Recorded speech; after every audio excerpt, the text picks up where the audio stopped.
Welcome to my channel. As an avid reader and lifelong learner, I've devoured over 250 self-improvement books.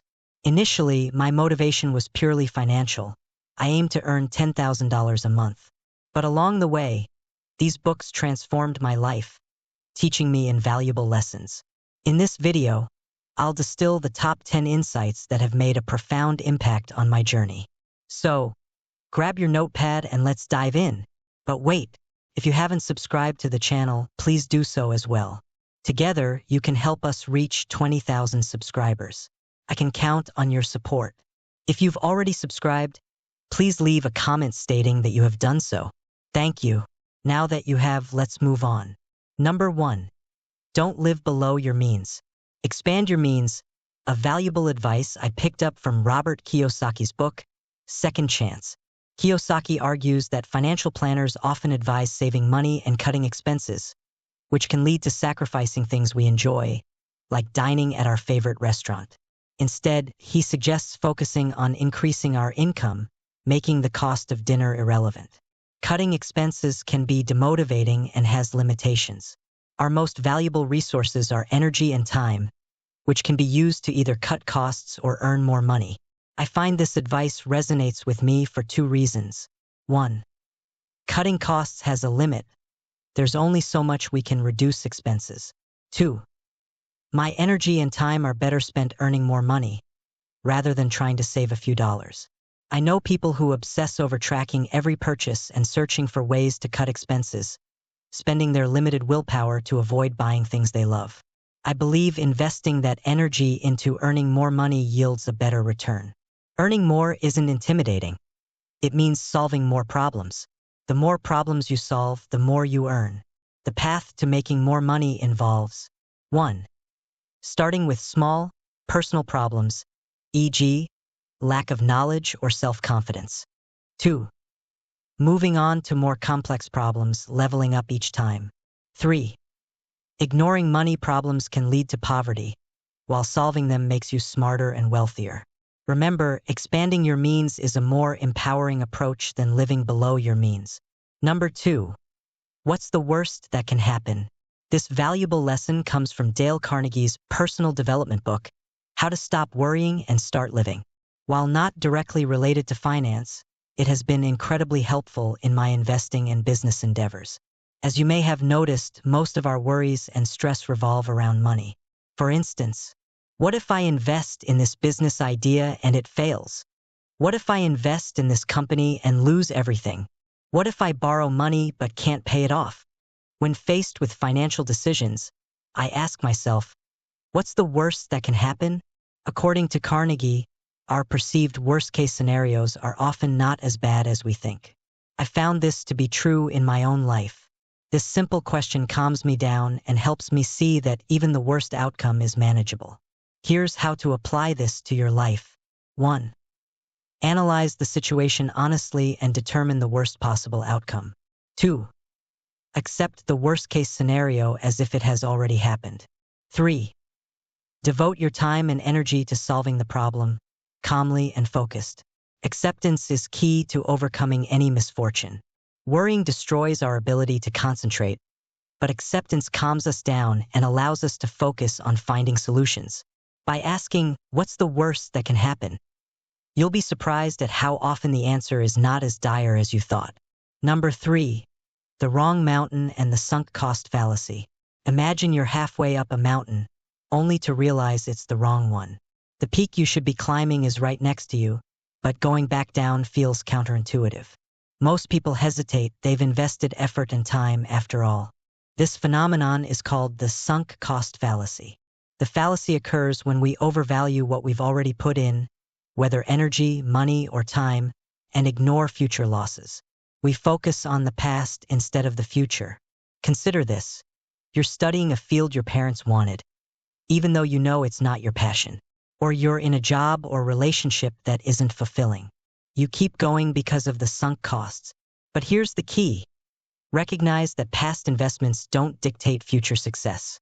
Ask yourself, given what I know now, would I continue this path? If the answer is no, consider changing course. It's tough, but often worthwhile. I once abandoned a thesis starting from scratch, and it led to creating a successful YouTube channel.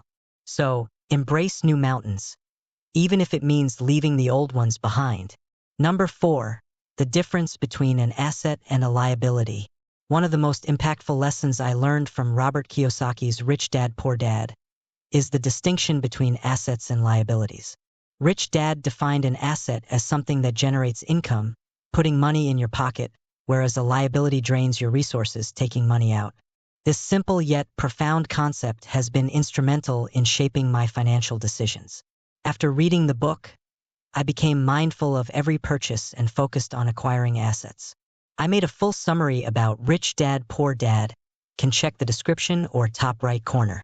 One such asset was a real estate property generating $40 in positive cash flow.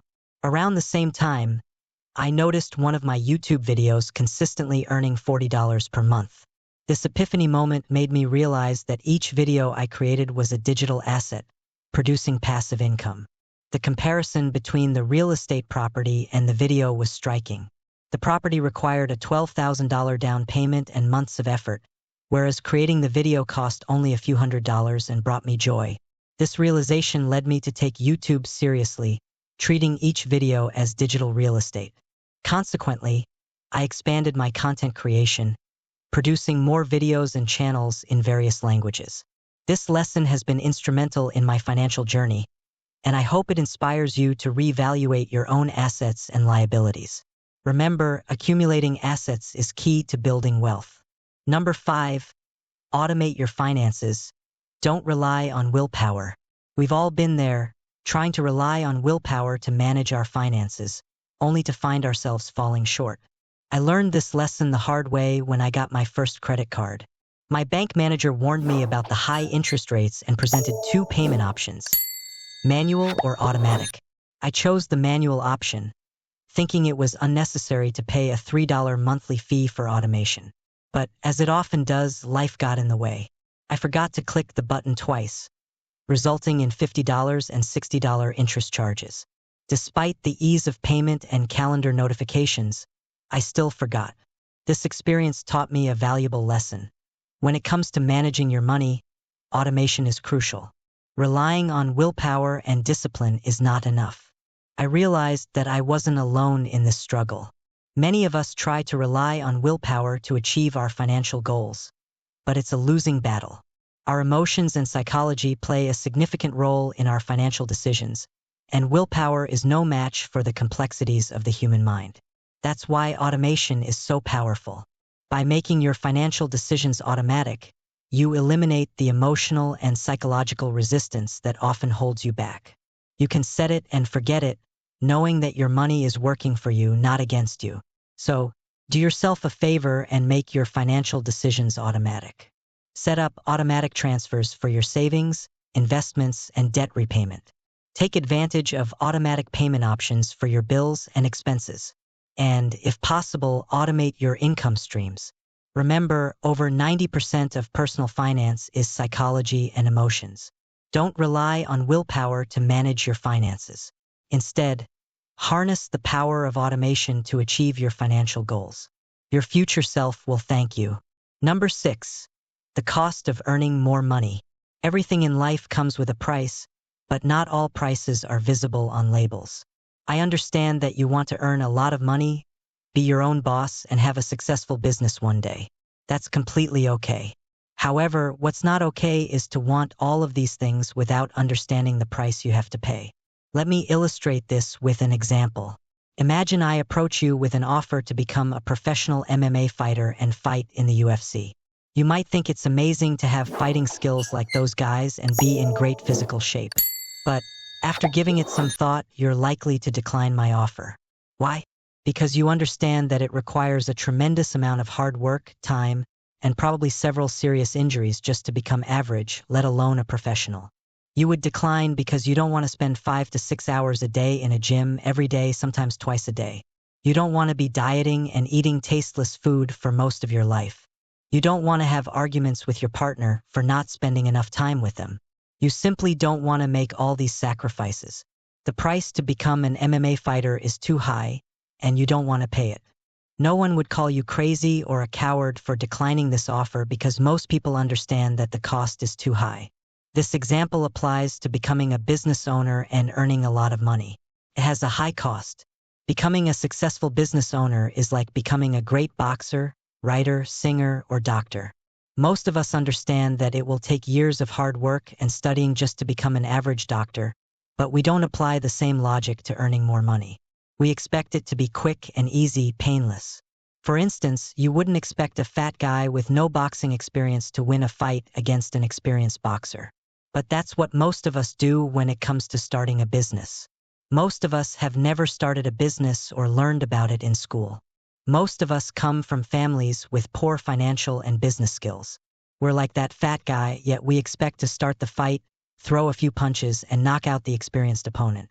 This is why most people start a business, then give up after a few failures, blaming the economy or competition. The truth is, they didn't understand the cost and were not willing to pay for it. If you want to start something, first find out what the cost is and if you're truly willing to pay for it. Understanding the cost helped me to not give up quickly and be comfortable with slow progress. When you know what you're doing has a high cost, you don't give up after a few failures. When you understand the cost, you realize that you have to create imbalance in your life and sacrifice family, friends, and fun time to pay that price. Number 7. Get rich young. You might have seen this picture of an old couple on vacation, exhausted and unable to enjoy their boat tour. I'm not making fun of them. Their picture serves as a reminder of the importance of achieving financial freedom at a young age. When I started reading personal finance and investing books, I kept coming across the advice to save a small amount, like $5 a day, and invest it over the long term. This would supposedly lead to having over $1 million in 40 years. While this advice makes sense, I had a conflicting feeling whenever I read it. Initially, I'd get excited about the possibility of investing a small amount and having $1 million, but then I'd get upset. I'd think to myself, okay, yes, I'll have $1 million, but I'll be old. Do I want to be wealthy when I'm in a wheelchair? Do I want to go on vacation but have no energy and fall asleep? I wanted financial freedom, but not when I was 70. I wanted a nice car, but not when I was old and required physical assistance just to sit in it. One day, I came across The Millionaire Fastlane by MJ DeMarco, which changed my life. This book is about getting rich quickly and retiring early by creating a business, inventing something, or creating things that can bring you a lot of money when you're young. When the author talks about getting rich quickly, he doesn't mean getting rich in just a few weeks or months. For example, if you create a business, you might work on it for 5 or 10 years, but once you succeed, you never have to work again in your life. This is what he calls getting rich quickly. If you look at it, 10 years is quick compared to investing for 40 years. While The Millionaire Fastlane is one of my favorite books, I don't like that it makes fun of long-term investing. Creating a business has its costs, and some people are happy with their job and don't want the stress and responsibility of having something big. For these people, having an average salary and investing $5 a day for 40 years might be a good option. I personally do it as well, but I don't rely on it to make me rich one day. It all depends on what you truly want. If you want to retire early and never work in your life again, then check out this book. On the other hand, if you're happy with your job and long-term investment, then stay where you are. Keep in mind that compound interest does its magic at the end of the period. For example, 90% of Warren Buffett's wealth was accumulated after the age of 50. Warren Buffett's skill is investing, but his secret is time.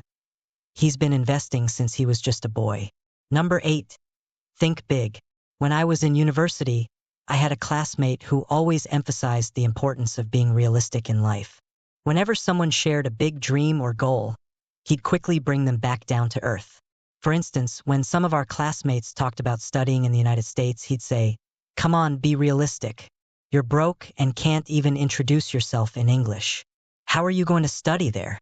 He applied this same mindset to himself, saying things like, "I know I'll never drive an expensive Mercedes or have $1 million in my bank account." Don't get me wrong, he wasn't a bad guy. He was actually a nice and reliable friend, the type of person you'd go to for help on a bad day or borrow his jacket for a special event. The problem was that he was a small thinker. He didn't allow himself to dream big or imagine possibilities beyond his current circumstances. David Schwartz, author of The Magic of Thinking Big, says that big thinkers see what's possible, what can be done with their life, not just what their life is at this moment. On the other hand, small thinkers see only what's currently in front of them and nothing else. A small thinker will look at an old house and say, "This is an old house in bad condition, so it will only sell for $50,000. A big thinker will look at the same house and say, "Yes, this is an old house, but I can plant trees around it, clean up the yard, and do renovations and sell it for $100,000. One sees what is and the other sees what's possible. Most people can't think big because they don't let themselves dream about big things. I'm not saying that thinking big will make everything great, but it's the first step. There are many more steps after that. For example, let's say you're making $1,000 a month and you set a big goal to make $10,000 a month. As soon as you set the goal and start thinking big, it will guide you towards your destination like a GPS. Your behavior will change and you'll start doing things differently. You'll read different books, watch different videos, and say no to certain friends. Thinking big leads to doing big things, and doing big things leads to having big things. First, you become the big person you want to become, then you do the things that person does, and only then will you have the things that person has.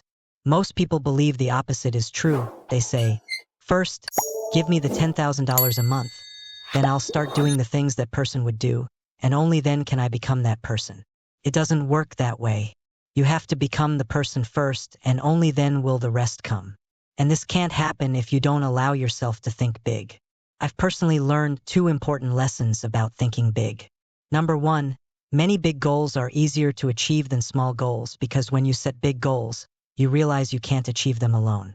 You need to involve others, use their knowledge and expertise, which makes things much easier to achieve.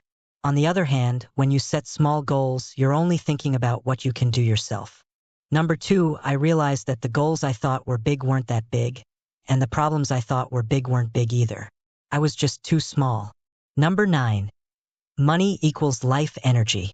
Vicki Robbins, author of Your Money or Your Life, says that most of us believe our job supports our life, but in reality, our job becomes our entire life. We spend more than 40 hours a week working to earn money, and it consumes our every waking moment. We must dress for our jobs, commute to our jobs, think about our jobs at work and home, and spend our evenings and weekends in mindless entertainment to forget about our jobs and relax. Almost our entire life is designed around our work, and the reason we work is to earn money. When you look at it this way, you quickly realize that you're selling your life for money. Money equals life energy. When I started to look at money as my life energy, I became more aware of how I spent it. Every time I wanted to buy something, I had to ask if it was worth my life energy. I started seeing prices not in dollars or euros, but in hours or weeks of my life. For example, the new phone I wanted to buy was no longer $800, but 1 month of my life spent working in a job I didn't like. When you see your money as your life energy, you suddenly value it more. You start spending it on the things you truly want instead of spending it on a second pair of shoes you'll probably wear only once. Here's a question for you. What is the price of your life energy? How much is your every hour truly worth? The traditional way to calculate this is to take your net pay and divide it by the number of hours you work. For example, if you work 160 hours per month and your net monthly salary is $5,000, then you need to divide $5,000 by 160, and that equals $31.25 per hour. However, it's not that simple to calculate your real hourly wage. You need to take into account other factors such as the time and money you use for everything related to your work. Think of all the money you must spend to keep your job, such as transport costs, the cost of eating outside, the cost of living in an expensive city because that's where your job is, and medical costs because of work-related stress. You need to deduct all those job-related expenses. This is how you'll know what you earn for each hour of your life's energy. When you calculate your true hourly wage, you'll be surprised at how little you're actually earning. This realization will make you more mindful of how you spend your money and your life energy. You'll start to prioritize what's truly important to you and make conscious decisions about how you want to spend your life. Number 10. Create your own luck. The more time passes, the less I believe in the power of luck in business. What people often call luck is just the result of taking many actions. For example, Let's say you and I are looking for an investment property to buy. I check 10 flats, but you check 100. Who do you think is going to be luckier? Of course, you will be luckier. But from the outside, it will look like you just came across a great property and bought it. The more actions you take, the better your chances of getting lucky. People who take action get luckier because they create their own luck. This lesson encouraged me to try many things and also be comfortable with most of them not working out. I learned that you can be wrong most of the time and still be very successful. For example, Warren Buffett admitted that he has owned shares in more than 400 different companies in his lifetime, but the most significant gains came from only 10 of them. Many large companies understand this reality as well. For instance, if you review all the series that Netflix has produced, you'll see that only a few of them have had significant success. When you realize this, you can accept that it's normal for many things to fail or go wrong. Sometimes all you need is just one idea, one book, one sentence, one person, or one video to change your life. Others looking from outside will think that you just got lucky and met that one person who helped you succeed. But what they don't know is that you contacted probably over 50 people to come across that one person. You created your own luck. Bonus lesson: personal transformation. At the beginning of this video, I said that I started reading because I wanted to earn more money. But once I started the journey, I realized that this has very little to do with money. It goes way deeper than that. For example, once you start working 15 hours a day to earn more money, you soon realize that you're sitting in your room the whole day, and your body and brain are weakening. So, you start exercising regularly, and once you start exercising, you realize that you must also fix your diet and sleep. You can't eat junk food all the time and go to bed late and still work 15 hours a day. One day, you come home from the gym and look at your room and say, "I can't believe I live and work in this mess." So, you start keeping the room clean and organized. Things start to improve, but for some reason, you're still negative and unhappy. This is the moment you start paying more attention to the voice in your head that never shuts up. So, you start learning about meditation and controlling that crazy roommate that lives in your head. You used to make fun of people who talk about spirituality and meditation, but now you meditate yourself.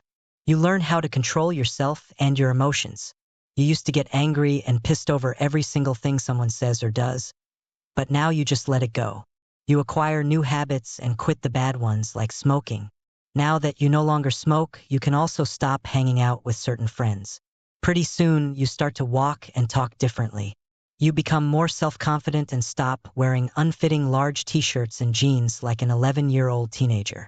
You start dressing well because you understand how important the first impression is in communication when meeting new business partners. Years pass and you keep improving. One day, you turn back and see that you have achieved your financial goal, but the person who is standing over the finish line is no longer the same. You have become a different person, both mentally and physically. You've gone through a complete personal transformation. This is the moment you realize that what you have achieved is much more important than money and has very little to do with money. This is it for this video. If you're new to books and personal development, then check out the 2 playlists on your screen. The summary of the books I mentioned in this video is on the left side of your screen, and the summary of all the books I've summarized is on the right side. I hope you learned valuable insights from today's video to apply to your financial journey. As a token of appreciation, drop a comment saying, "I watched the video till the very end, so give me a heart." When I see this comment, I'll give you a heart. To ensure your success, take these 3 important steps. 1. Like this video. 2. Subscribe to this channel. 3. Turn on the notification bell. By doing so, I'll provide you with life-transformative information every week for free.